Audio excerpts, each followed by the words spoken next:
Majajan, Ned, and Juanito, and Acapulco, Mexico.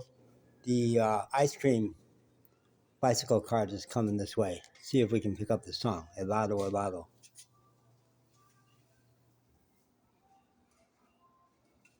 She was going away. It's a girl's voice, but a guy.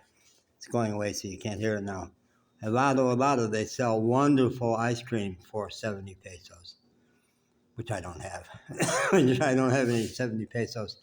Not until just a couple days from now, the 29th, is when my check always comes, my Social Security check.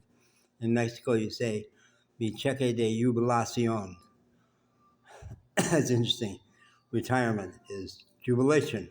I guess so.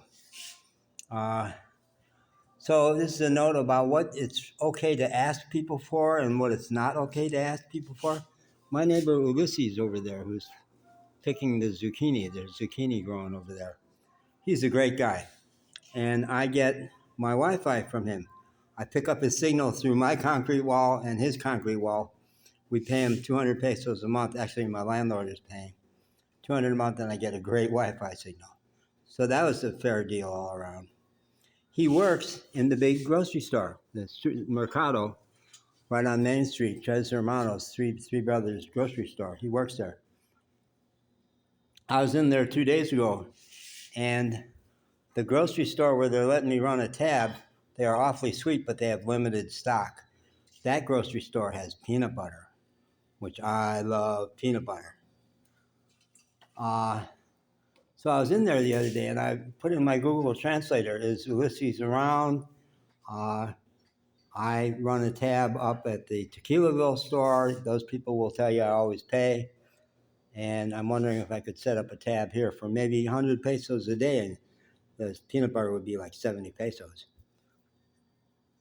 But he wasn't there. And I didn't feel like I could ask any of the people who didn't know me so well. So, but I was ready to ask him for that.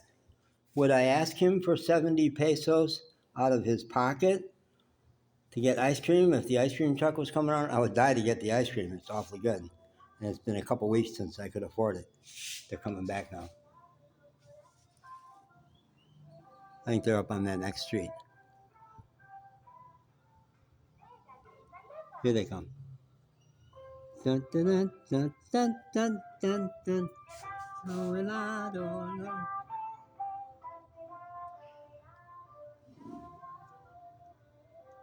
Shot right by my gravel road. They stayed on the paved road. That's a tune that you hear from all over the Pueblo every day.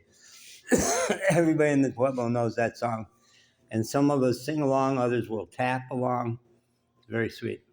But would I ask Ulysses, a working guy, cashier at the grocery store, to fork over 70 pesos out of his pocket? No, too much. Inappropriate, Tivo. But what I did ask him to do, I had brought home, for me, a big jug of water. That's heavy for me.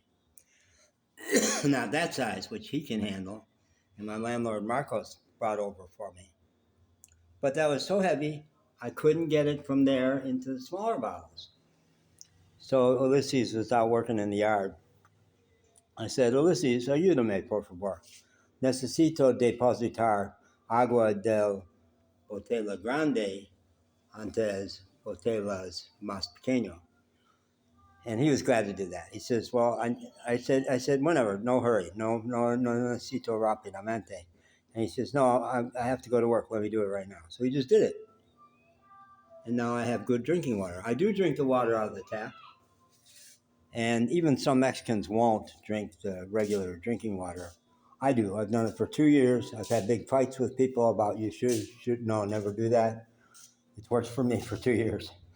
But it tastes shitty. So now I've got my water. By sorting out what's fair to ask somebody for. If you don't ask for things, you're in trouble. And what my big breakthrough around asking for help was when I had my sex abuse memories come back and it reduced my personality to rubble. I was a mess and learned in a way I never had before known how to ask for help. And it's one of those dialectics, like open heart and solid boundaries is getting more resourceful, which I have in spades, and asking for help, which is tougher for me, but I need to do it. I just did it in an appropriate way, and it felt really good, and I've got good drinking water now. Okay.